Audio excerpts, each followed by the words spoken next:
Have a motion that the closed meeting be closed and the school board certifies that to the best of each member's knowledge, only public business matters lawfully exempted from open meeting to which this certification applies, and only such business matters were identified in the motion concerning the closed meeting were heard, discussed, or considered. You have a motion. Second. We have a motion for Mr. Honeycutt, second for Mr. Campbell. Roll call. Mr. Ritchie? Yes. Mrs. Bailey? Yes. Mr. Palmer has left. Mr. Honeycutt? Yes. Mr. Campbell? Yeah. Mrs. Garner has left. Mr. Johnson? Yes. Mr. Edwards? Yes. Mr. Sturtevant? Yes. At this time, we're going to stand for the Pledge of Allegiance. Also, at this time, the board would like to remember the family of Dora Garner, one of our board members who lost her mother. So during that moment of silence, if you would remember her as well. Thank you. Pledge allegiance to the flag of the United States of America and to the republic for which it stands, one nation, under God, indivisible, with liberty and justice for all.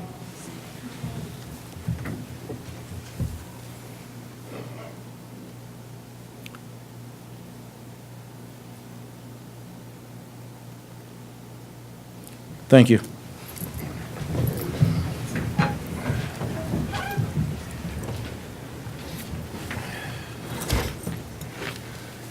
I don't know who the young voices were that we heard during the Pledge of Allegiance, but it was enlightening. Young lady right there.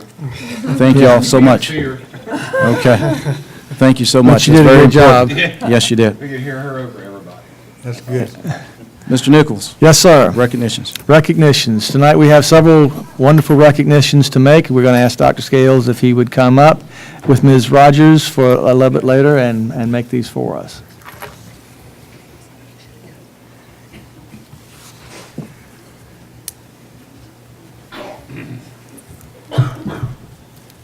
Mr. Chairman, Vice Chair, is this on? It's on. Is it? Don't hear it, okay. Good evening, School Board. Like to once again look forward to the recognitions of a lot of wonderful students here in Mecklenburg County Public Schools. First, I'm going to start off with the Seniors of the Month. If I could have Desmond Deshaun Logan to come up from Bluestone. And also William Bryce Watson from Parkview High School to come up at this time.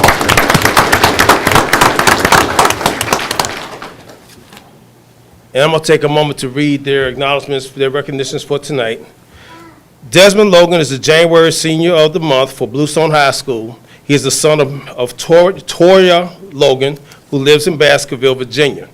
Desmond is a kind young man whose words and actions exemplify an excellent can-do attitude.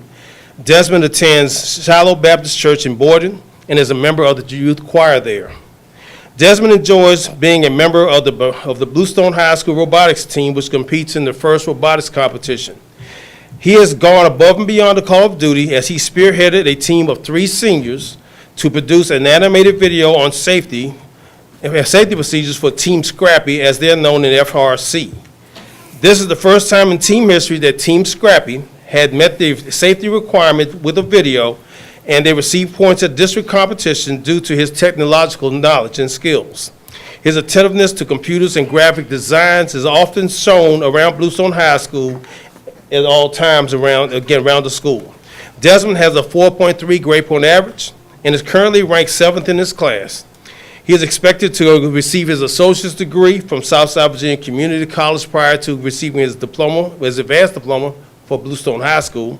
Desmond plans to attend Virginia Tech, where that's his lifelong dream, and he wants to major in business technology with his ultimate goal of going into the field of information technology. Bluestone High School is proud to recognize Desmond for being the Student of the Month for Bluestone High School.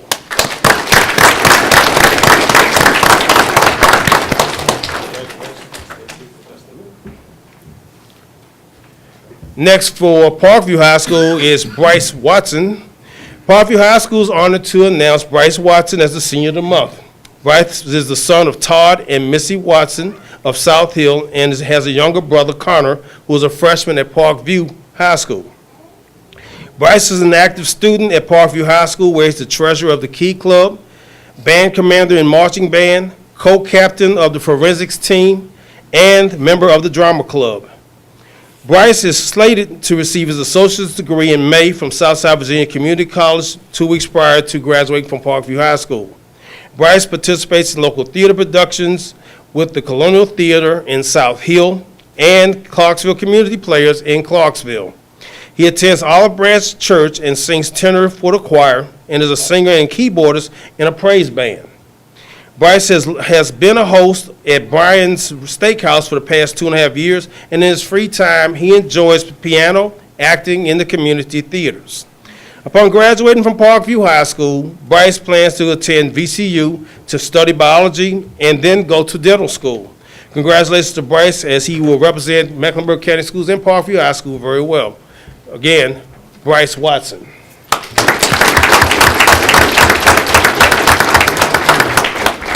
Y'all can go to the side and get your picture.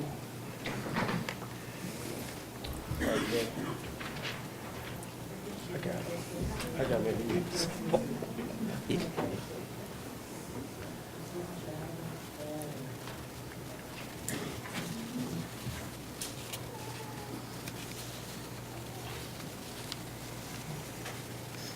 If the parent would like to come up as well, they can come up and take the picture.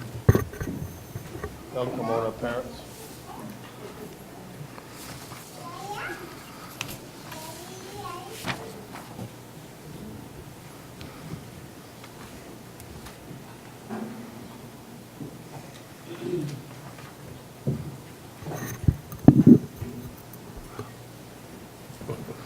Congratulations, gentlemen. You may be seated. Thank you. We do ask that you stick around until we get to the end. You can sit down, but it is our custom to recognize everybody, so. Go ahead. Mr. Chair, I'm going to go ahead and continue with another recognition, if you don't mind. Yes, sir. The next recognition is for the 4-H Changemakers, Game Changineers, Video Game, and Design Contest winners. It's not long, but it's a very important STEM program for Mecklenburg County Schools. The 2019 4-H Changemakers is a program that was started by a Virginia Tech professor named Dr. Michael Sau. It allows users to write game plans using plain English, which the plan then translates into a code. If any part of the sentence structure is incorrect, the program will stop and produce an error message. This year, the contest was sponsored by Mecklenburg County 4-H Tech Changemakers through a grant from Microsoft and the National 4-H Council. The Tech Changemakers offered several free game changing workshops for our community and an in-service, for MCPS teachers in May 2018. So tonight, we're proud to recognize students from elementary, middle, and high school, and teachers that help support the program. From the elementary school, the first place winner from Clarksville Elementary School is Lacey Wagstaff. Can you come forward, Lacey?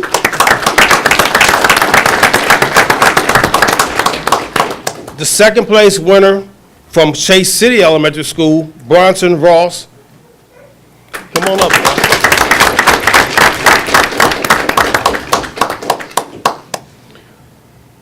From the middle school, first place winner from Parkview Middle School, Kendall Copeland.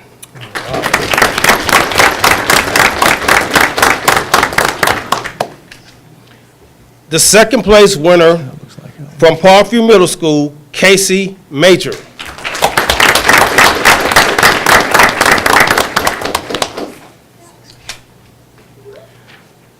For the high school, the second place winner from Parkview High School, Justin Barner.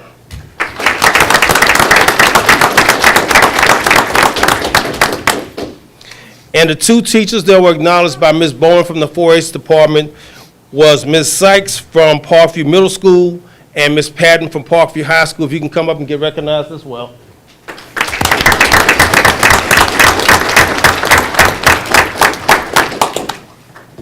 Y'all stand by for your pictures, okay? Congratulations to all of you, too.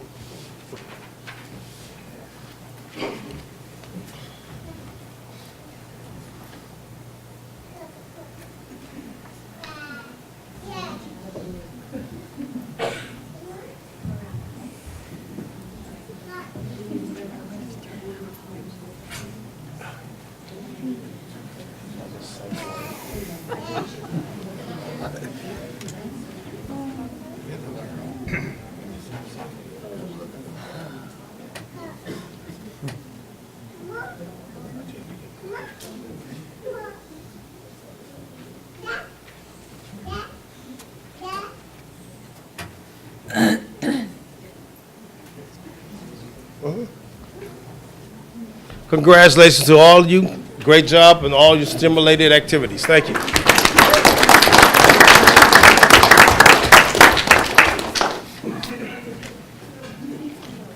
My last set of recognitions was one we were planning on doing in November. This is for the 2018 South Central Fair winners.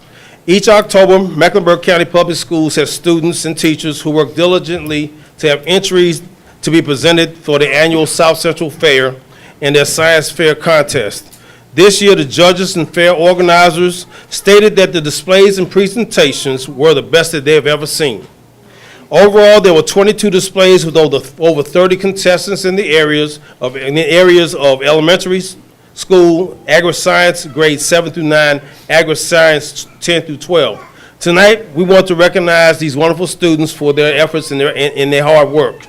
For the elementary school level, from Chase City Elementary School, first place, Kylie Lewis. Come on up, Kylie.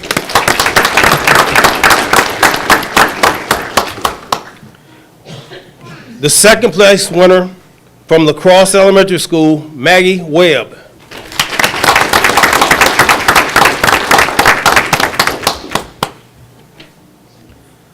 The third place winner from South Hill Elementary School, Reagan Hendrick.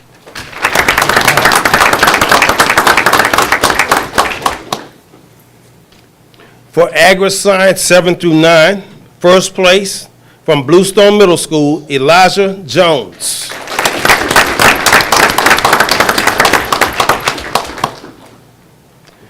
The second place winners, this was a duo, from Bluestone Middle School, Mallory Gordon and Jakayla Degree, which I'm not sure if she's in yet or not.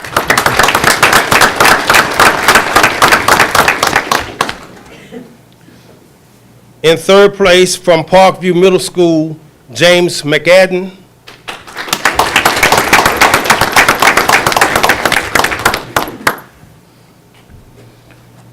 For Agri-Science grades 10 through 12, the duo of Victoria Zell and Avery Kettle from Parkview High School were the first place winners.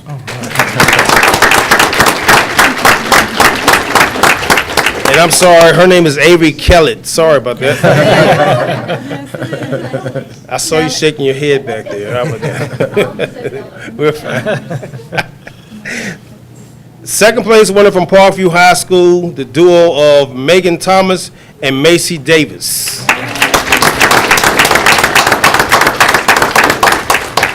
Macy was unable to make it tonight. And the third place duo from Bluestone High School, Tyler Fitz and Noah Hudson.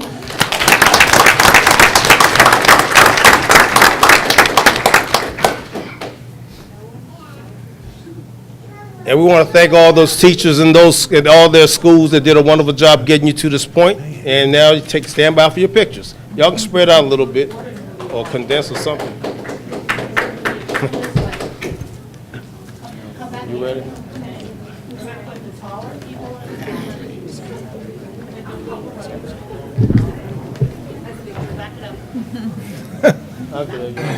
That's your own acknowledgement.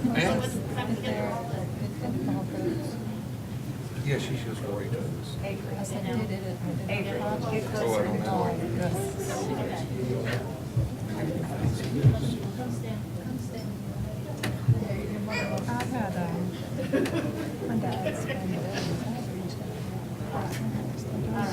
Young man, I need you to step just a bit. Young man, I need you to step just a little bit. Look at us. Don't look at your parents. Look at us, please. Otherwise, you all look cross-eyed as pictures.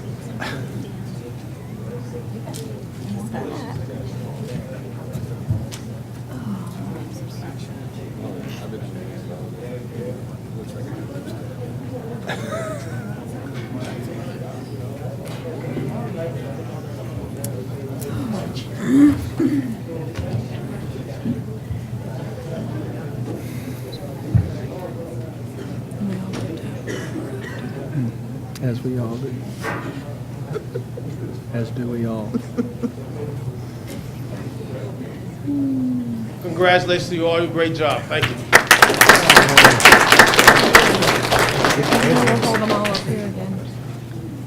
Good evening. It is my pleasure tonight to recognize our Division Spelling Bee winner. On January the 17th of last Thursday evening, we held the Mecklenburg County Division Spelling Bee. Unfortunately, our winner was not able to be here tonight, but I do want to recognize our fifth grade student from Clarksville Elementary, Anderson White. He will represent Mecklenburg County on March the 9th in Richmond for the Regional Spelling Bee. I would also like to recognize, since she's here tonight, our first place game changeoneer, Kendall Copeland, was our runner-up. So in the event that Anderson cannot make it to the regional competition, Kendall will represent Mecklenburg. So Kendall, stand up.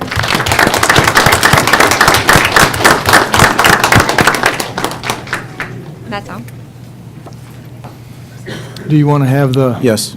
Yes, students, if you will come back up and line up, the board would like to recognize you by shaking of hands. Mr. Nichols, let's continue. All right, we have several reports I would like to lead you on. The first one, I would have Ms. Tracy Rogers come up and talk about the elementary math textbook adoption. Good evening, Mr. Chairman, members of the board, Mr. Nichols. The elementary teachers have reviewed the textbooks that were on the state-approved textbook adoption list for math. These books were placed in each school for parents and community members to review from December the 18th through the end of this week, which is January the 25th. Based on the scores from the rubric and the comments from the teachers, we would like to adopt the Go Math program starting next school year.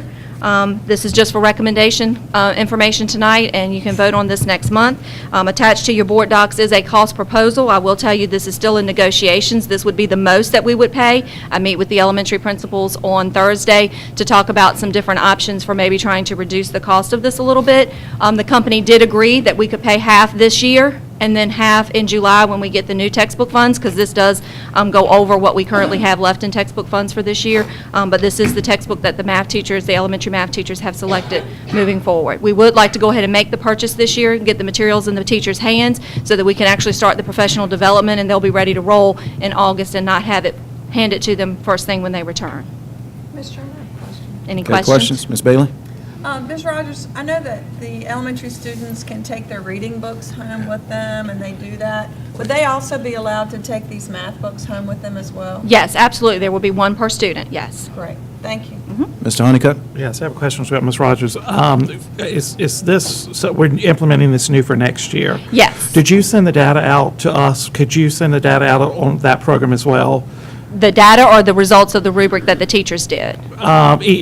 Just some information about the program. Oh, yes, absolutely. That would be fantastic. Sure. Okay. Any other questions? Thank you. Thank you. We also have Dr. Scales that's going to be talking about the program of study handbooks for the secondary schools. Mr. Chairman, Vice Chairman, and school board members, what you have is a draft copy of the program of studies for proposal for 2019 and 2020. The middle school version, the only thing that's really changing out of the book is there are some wording that was some classes that were changed under the element of CTE. Some of the Mr. Cyphers had to change some of the classes to make them meet more of the state aligned to what's in the SOQs.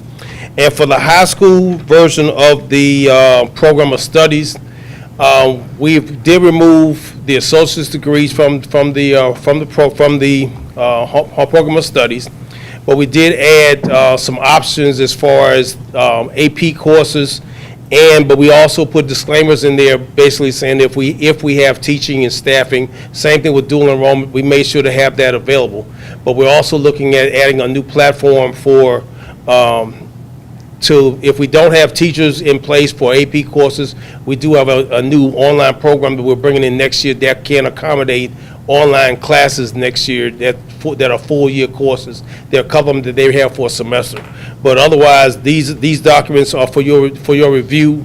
If you have any questions, please make sure to contact me, because at this point, we're looking at moving ahead to get schedules started for the middle schools and high schools in about 2 weeks. Board members, you have questions? I have a suggestion. Ms. Bailey? As I was reading through this, Dr. Scales, it gets really confusing, ninth graders enrolled prior and enrolled after and all that. I wonder if it wouldn't be helpful to put in parentheses, class of. just in my mind, because I've got high schoolers, I don't know when they were, I forget what year, they were ninth graders. Yes, I wonder ma'am. if there's some easier way. Well, we're almost at the end of it, but I do understand what you're saying, because basically we've got 2 more years. The information about those students is 2 more years, then everything will be the Go same. away. Right. But for the next 2 years, it can get quite confusing as a parent when I'm reading through, trying to determine what's what. Okay. And I don't know if there's a simpler way to do it, but just keep that in mind, Yes, ma'am. just for these next 2 years till we get through with all that. Okay. Thank you. Any other questions? Thank you, Dr. All Scales. right, thank you. Item C on our agenda is the bus lease. We mentioned this at earlier when we were having the budget. We have come to the end of one of our bus leases as of February, and we are looking to pick back up a new bus lease for 15 buses for the new year. So the information is there attached for you for that. We have had the opportunity for our attorney with item D to look over the drug testing policy that needed to be updated so that it fit with our desires of the board and the procedures and administration. Mr. Jeffers is going to be available to answer any questions that you might have about that.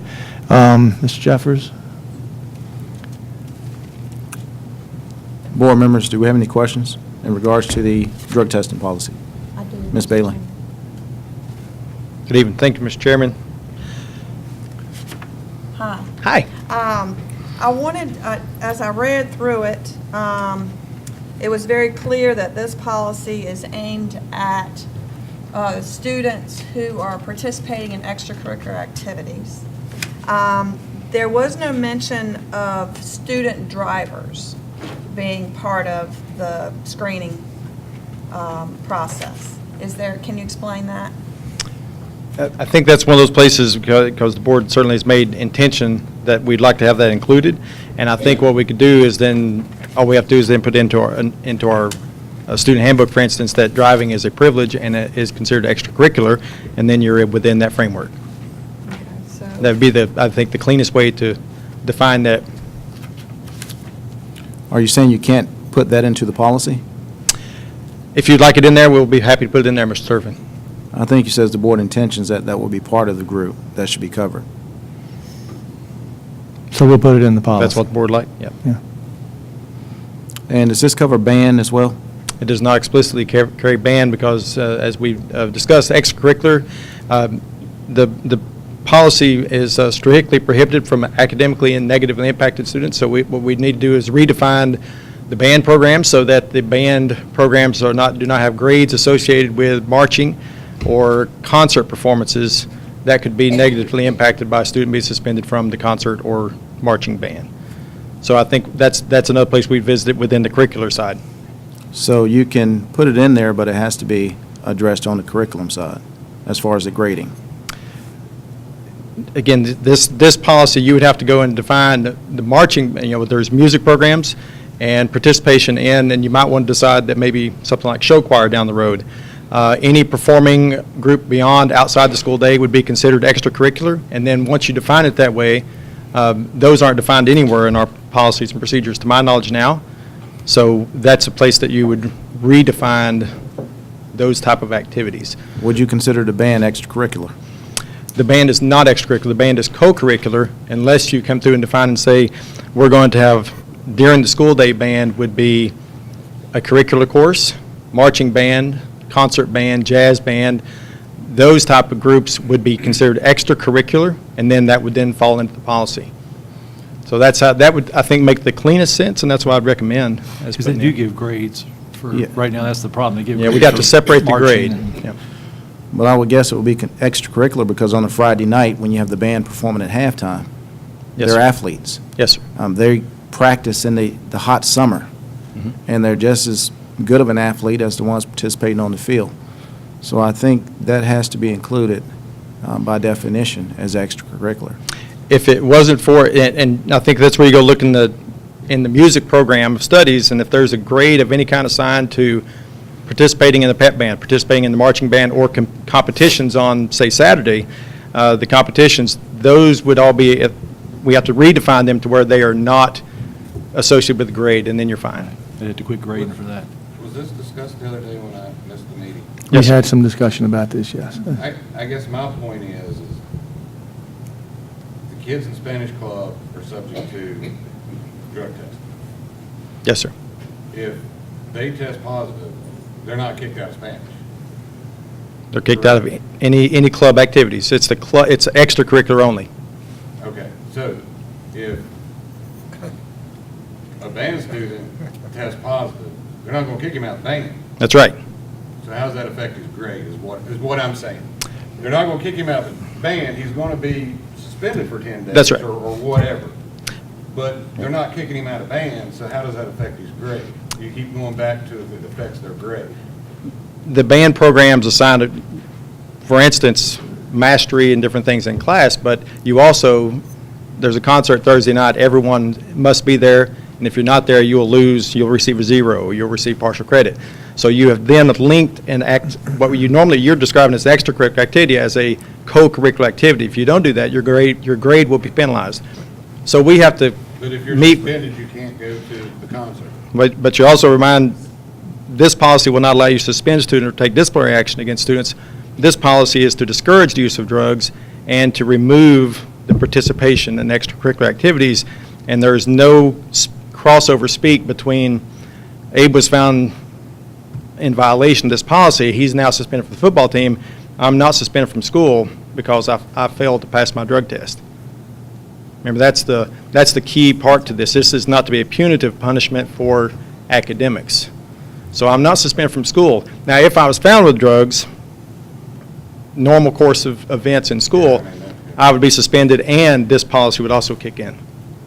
So maybe if the superintendent, in the unlikely situation where a band student would show up positive, can give them an exemption, or it could be classroom work that they can make up as opposed to actually the competition piece. Yeah, That could be- or we'd redefine, we have to go over to the academic side of it now and redefine in the curriculum piece, look at that from the curricular framework and say, where is this, how does this line up? And if that needs to be changed, we could change it on that side. So who do you have yes. to talk to on that? Yes, sir. Who do you have to speak with on the academic side? Dr. Scales is is over instruction, so we could, we So you probably can work have that together on conversation? Yes, sir. Okay. Any other questions? If not, thank you. Yes, sir, thank you. Okay, moving right along. 2020 budget update. I have a few things that, of course, this is the time we're discussing our budget. The biggest item that was a concern of the board for the budget is the increase in salaries for our teachers. I think most of you are aware, if not all of you are aware, that we had looked at a 3% increase plus taking actions that would help fix the scale that we have not been able to abide by, nor have any other school divisions, for that matter, been able to find very satisfactory ways of working with since the 2009 downturn. So we have put together a plan for that. Since that time, the governor has put into the proposal for the General Assembly a budget amendment that would increase teacher salaries to 5%. The 5% is important for us. What I've got on these pictures is actually a comparison of what our teachers are making by the scale that they're on with others in the region. The next slide that would be showing up is looking at averages. You can look at both to be able to get to some comparisons. You will notice that when you just look at the scale itself, ours are typically lower than most others in the region. When you look at average salaries, as you have it on here, we may not be quite as low, but that's because we're looking at the averages with all of our numbers and whatnot. If we go to the next slide, and these are in your package for you to be able to see, this is looking at average salary comparisons for schools in Region 8 again, and we are not at the bottom when you look at average, but if you look at the materials that were provided for you on your textbook or in your notepads, for the VEA salary proposals, you will see that they've done a very thorough job of being able to check out on a 5-year, 10-year, 15, 20, 25, and 30-year scale. And we are, I think, only in one place above 100th in the state of 130. So when we are facing the teacher crisis that we are, being able in our budget to propose the increases that we're asking for is very, very important for us as we would look forward to putting our budget together and being able to continue to recruit and maintain the teachers that we have in place. And I think there's going to be more data that's going to come out about that, but this pretty much tells the story for us as far as what we're looking at with our local budgets. Any questions about that? The last slide on there is actually a slide that I've placed into it to give an idea compared to the other communities in Region 8, what our per pupil expenditure is over all of our programs, transportation, technology, everything else. We are determined by the state to have, by our composite index, the most ability to pay, and yet we're second only to Appomattox as far as being on the bottom of what we're expending per pupil. So, you know, that's I don't know that will move the Board of Supervisors when we have the conversations about increases, because to my knowledge, every one of the other school divisions is also asking for a 5% salary increase. But that has to be taken into consideration is we do have the ability, and we are currently not paying. And of course, that comes from them. We don't have to pay a 5% in the first year, but over the next 2 years, if we don't pay 5%, guarantee 5%, then we lose the state support for that. And that's extremely important for us to get across. There has to be a commitment over the next 2 years for 5% if we're going to get any of the state support for it. So I think that's going to be important as we move forward as well. Isn't that 5% over the next 2 years basically just the cost of living? It probably would be. Yeah, probably would be. So really, We're not hurting. We're not getting any farther behind if we do this. And if we fix our salary scale. And if we fix our salary scales, it would really be a help, because if you notice on the cost, fixing the scales is going to cost us more than actually giving the raises. Yeah. Okay, a legislative update. In addition to that piece of it, I'd like to bring to your attention House Bill 1729 is the school counselor legislation. We're very anxious about this piece because it is actually having the legislature coordinate with what the state board has done, stating a 250-to-1 ratio for our school counselors. It's a huge issue for the career literacy that we've been talking about all this time, but it is also a huge issue for school safety.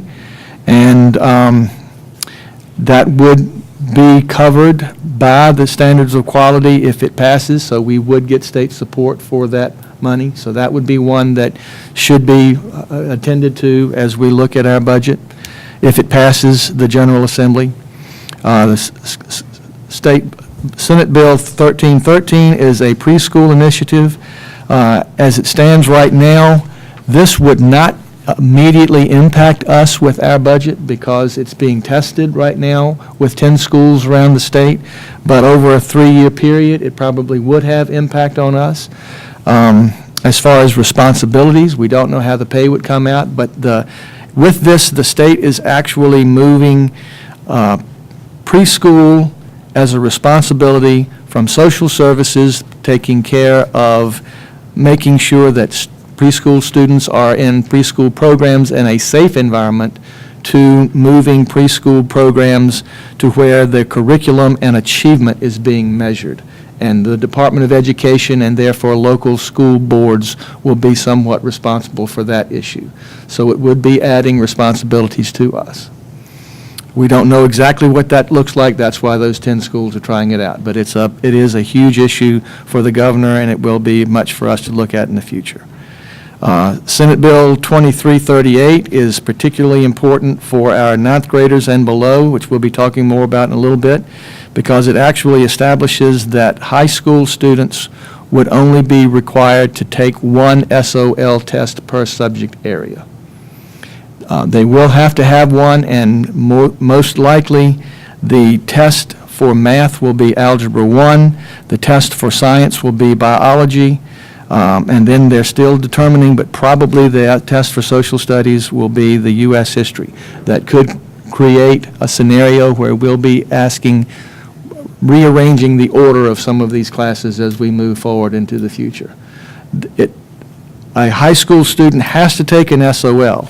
So if a student takes an algebra class in middle school, then the high school SOL becomes either geometry or algebra 2.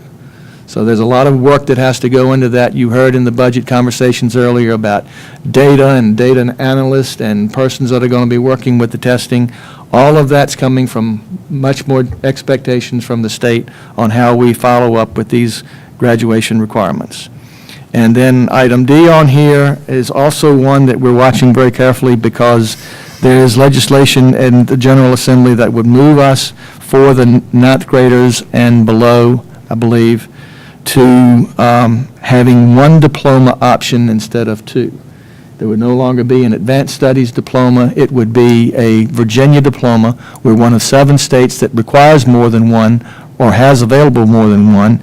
And the purpose of it is actually looking at the need for more students to be considering strongly the career and technical programs for the jobs that are out there, and working with us not only in that way but in others to help encourage students to look at that option. So I personally have been asked to go to the Department of Education to speak to this and be on a panel and support that initiative, because I think it's going to be better for our students. Students who do go through the college prep program would get a seal on their regular diploma for having done that, but it wouldn't be a separate diploma. So those are some of the issues that we have from state legislators. 3 of us are going to be going to Richmond over the next 2 days to be looking at some of the others and meeting with our delegates on several of these issues. One other one that was not listed on here, but I do want to bring to your attention because it's very important, is just before our budget, or during our budget meeting, I got a call from Delegate Edmonds. He has a bill in place that is asking the legislature to give local communities the option for another tax to help with construction projects. That bill apparently has gone through several revisions, and currently, and will be heard tomorrow in committee, looking at making it available only to the school divisions in PD 13, which are Halifax, Mecklenburg, and Brunswick County, as a test bed. So I'm very anxious because we have already worked with the Board of Supervisors in getting the funding for our secondary school, but immediately after that, we're looking at funding for our elementary schools at an estimated cost of $30 million, and this would be significantly helpful for that piece. So we want to see that make its way through. The board did vote earlier in the year, or in 2018, to support that initiative. Any questions on that? Okay, moving on to item 3 in it is the issues, or item G, the academic and instructional development of the career centers. Again, this is going back to the state's profile of a graduate expectations as we're looking at our ninth graders and below. We have been working on this in many ways, but we haven't been able to put so many details to it because we had to get through all of the components of the first phase of our building project and get the land in place and the basic building in place. And until we knew some of those options, we couldn't put all of the components around this. But I have now asked Dr. Scales and Mr. Cyphers and the principals and others to be looking very closely at our expectations for the students in ninth grade and below for graduation. They are looking at all 6 of the career centers and putting together career pathways for each of the career programs, with the expectations that students would either choose a career path that would require a college degree or master's or doctorate and be taking the most stringent academic program through our AP classes, starting in middle school with the math and language arts, or moving through looking towards earning the credentials for the programs that we have in place so that they're ready for jobs. This would also need to include job shadowing, job apprenticeship, job interaction that we can make recommendations on and be working with business and industry and partnering with us on. We've had many meetings with business and industry. We will have more on that. We're looking at identifying the colors for each of the career centers. We're looking at the possibility of a uniform type, not necessarily to be worn every day, but one that would be indicative of special occasions when they're doing interviews for jobs or when they're going out for job shadowing activities or when they're doing other things, so that we could know that they're being identified as a part of that career center. Stoles for the graduation expectations, icons for the digital badges that will be working for them, and those recommendations would be brought then to you at the March meeting, at the February meeting, excuse me, so that we can pass on those as expectations to send to the department to work with us on. It's very important that we get this information, particularly to the ninth graders and their parents, because they've got to work on them pretty quickly. And any questions on that? We've been working on this for a while, but it's time to put it in place. Okay, as far as any particular comments beyond that specific information, we had a meeting, I attended the meeting of the Board of Supervisors last Monday. I want to make you aware that they are still very engaged with our building project, and they are having conversations, wanting to have conversations, another joint education committee, and look at an RFP for the persons or the companies that would be chosen for clerk of the works. So I told them that I would let you know that they're very anxious to work with us on that piece of it. We'd already talked about, I let them know that we'd already talked about oversight of what would be happening when the building is taking place. And they're pleased with that, but they do want to make sure that we have that getting started pretty quickly. Go ahead. Mr. Honeycutt? No, go ahead, Mr. Edwards. So they want to help us pick our clerk of works?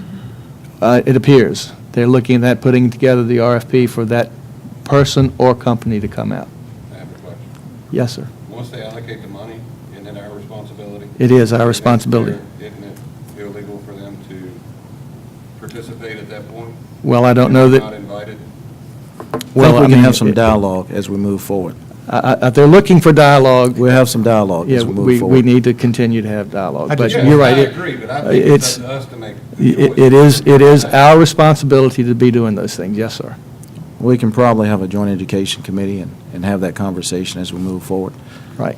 You have anything else, Mr. Nichols? Yes, I do want to just make mention of the fact that the weather this year has been very tough.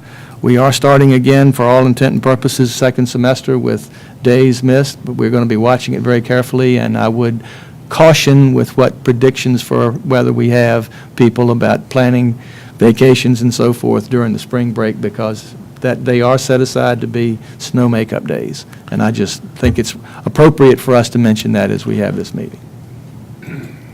I do have one question, Mr. Chairman, and this is something that some parents have asked me as far as our ending date. I mean, nothing's going to change with that date, the last day of school. Graduation has been set. So that has been set? Yes. Okay. Any other questions for the superintendent? If not, we're going to move on to chairman's remarks. I would like to thank the board for giving me an opportunity to serve as your chairman again.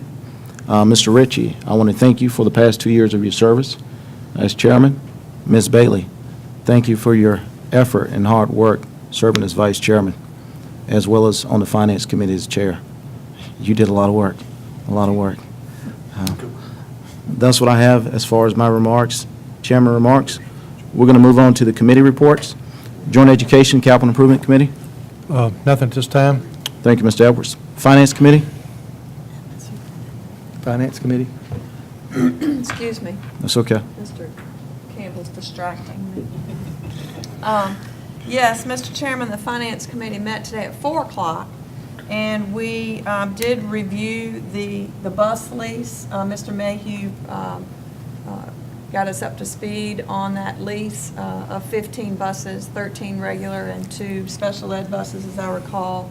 And their recommendation is that we use option 2 to pay for those buses. And we are paying off a bus lease this month. So that will just be another lease to pick up there. And we do have a recommendation to follow through with that. We also spoke with Ms. Moore regarding our food service, the balances that are being carried by students that are in excess of $25. As you know, our board adopted a policy in July of last year to deal with those unpaid balances. So if a student has a balance of $25 or more, they are receiving robocalls each week to remind the household that that money is due. But we now do have some letters Okay. that will also be sent out, probably beginning the first part of February, to those households. They will get their first letter explaining that there are funds due, to please contact the central office and Mrs. Moore to arrange for payment. If there's no response to that letter, 30 days later, a second letter will go out. If there's no response to that letter, 15 days later, a third letter will go out. And then after July 1st of this year, 2019, if that balance was carried of over $25 for a year, then we could begin collection processes. We really don't want to do that. We really hope that households will respond to the letter and set up a payment plan of some sort. Just let us know. If your situation has changed financially, maybe initially at the beginning of the year you didn't fill out monies for your reduced lunch, maybe your situation has changed. Maybe you need to do that now. At any point during the school year, you can fill out that paperwork and it can be approved. But we have to start collecting on these balances because they are becoming enormous. And it's not just in Mecklenburg, it's all over the state of Virginia. We've got to collect these monies. There is a section in our policy that that the Finance Committee looked at, and we're requesting a change at next month.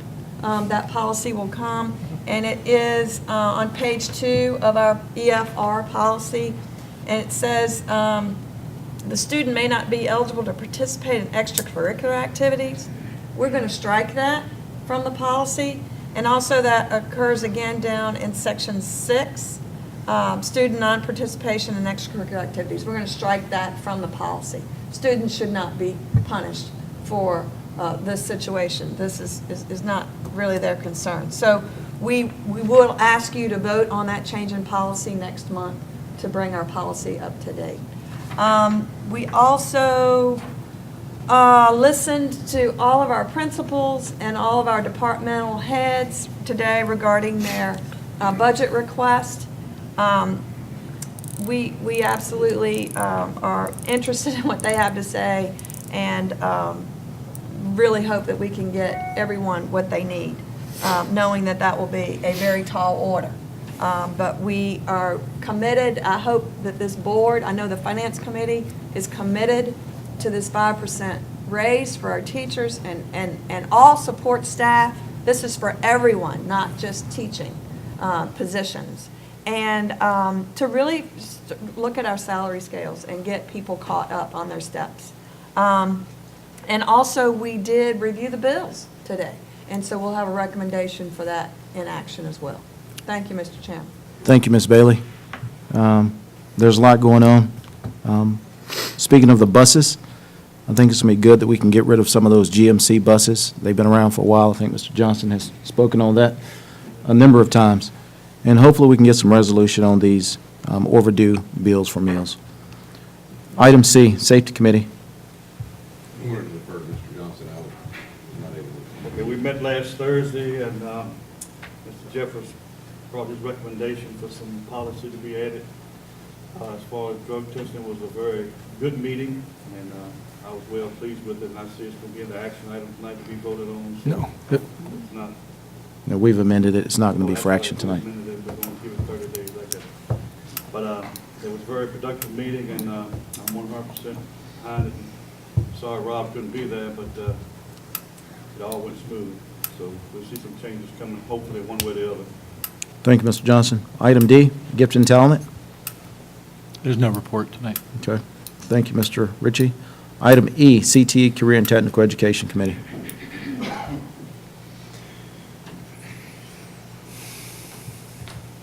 Good evening, Mr. Chairman, board members, Mr. Nichols.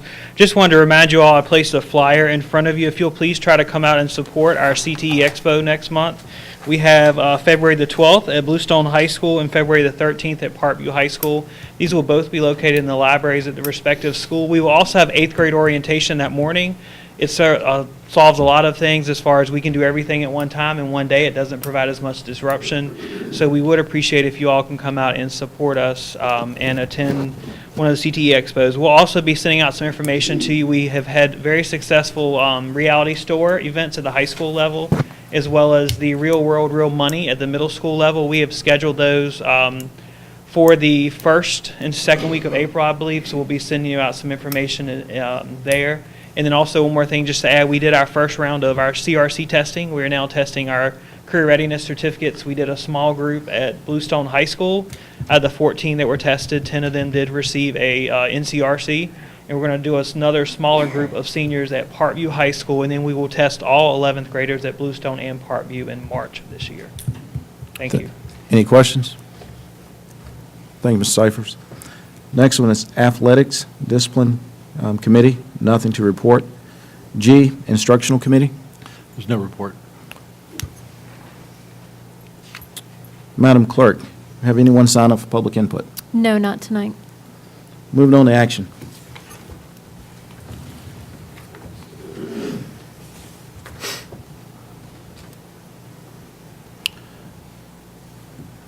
Get a motion that the board approves the minutes of the special school board meeting held December 13th, 2018. So moved. Second. Motion, Mr. Edwards, second, from Mr. Honeycutt. Roll call. Mr. Ritchie? Yes. Mrs. Bailey? Abstain. Mr. Honeycutt? Yes. Mr. Campbell? Yes. Mr. Johnson? Yes. Mr. Edwards? Yes. Mr. Sturtevant? Yes. Moving on. The board get a motion that the board approves the minutes of the regular school board meeting held on December 17th, So moved. 2018. Motion, from Mr. Edwards. Do we have a second? Second. Any discussion? If none, roll call. Mr. Ritchie? Yes. Mrs. Bailey? Yes. Mr. Honeycutt? Yes. Mr. Campbell? Yes.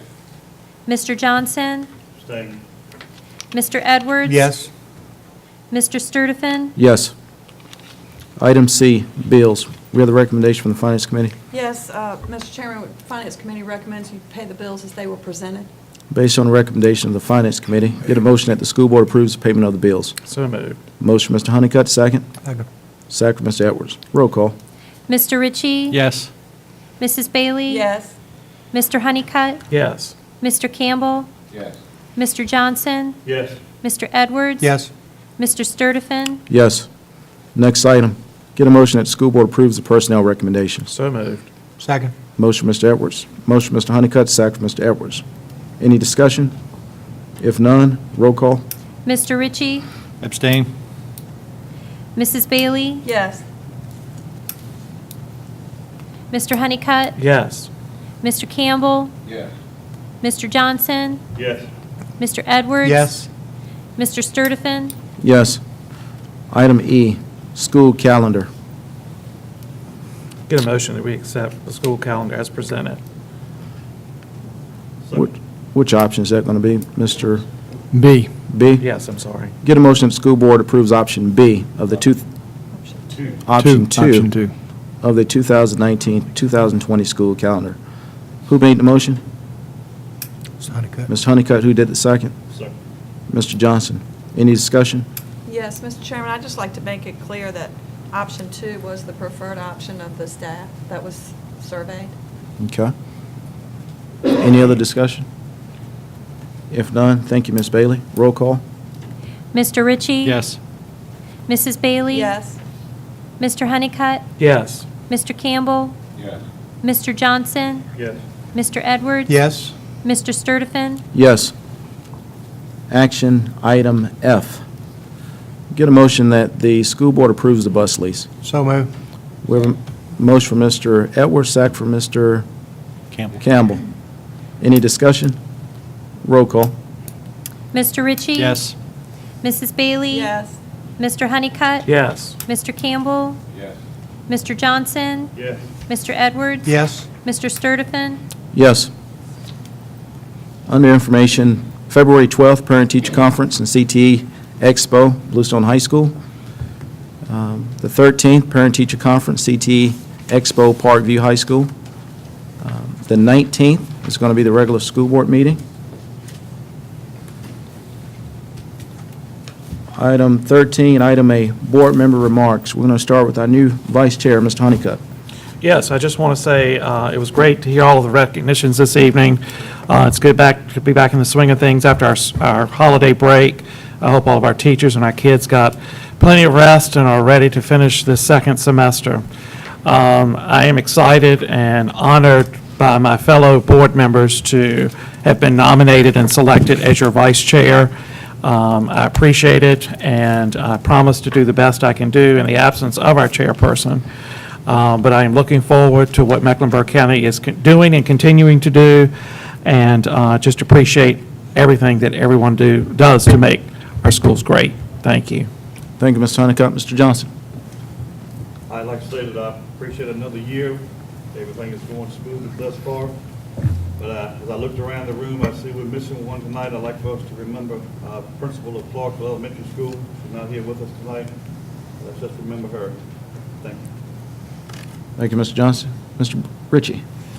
I just want to say I appreciate the people who stepped into the new roles tonight and are willing to take on that added responsibility. It's not as much fun as it looks like, which you're well aware of. But I appreciate those of you who are taking on, all three of you that are taking on those roles. Thank you, Mr. Ritchie. Mr. Edwards. People still ask me when we're going to build a school. It's coming, and it's on the schedule is being met. I think we're going to be ready to bid June, I hope, from what it looks like. So 2021, maybe we can make a move. Thank you, Mr. Edwards. Mr. Campbell.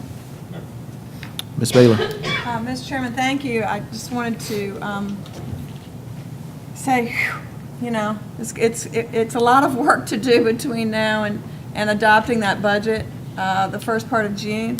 I pray that the General Assembly will do their work quickly and efficiently, and they will be very generous. Looks like the governor wants to keep the money he wants to play with, so I hope he'll send it the school's way because we still haven't caught up from 2008. We're still scrambling from that time, and it's not right. So thank you for all of your work today with finance, and hope it turns out well. Thank you, Ms. Bailey. Mr. Nichols, you have anything else? I do think about Ms. Dalton as she's had surgery, and also, again, our sympathies to Ms. Garner for the loss of her mother. I certainly appreciate the hard work this board continues to do, every one of you, and look forward to working with all of you and Mr. Chair, Mr. Vice Chair, Ms. Parliamentarian in this coming year. I think we're going to have a great year ahead of us. Thank you, Mr. Nichols. We have a motion to adjourn. So moved. We have a second? Second. All in favor? Aye. Meeting adjourned.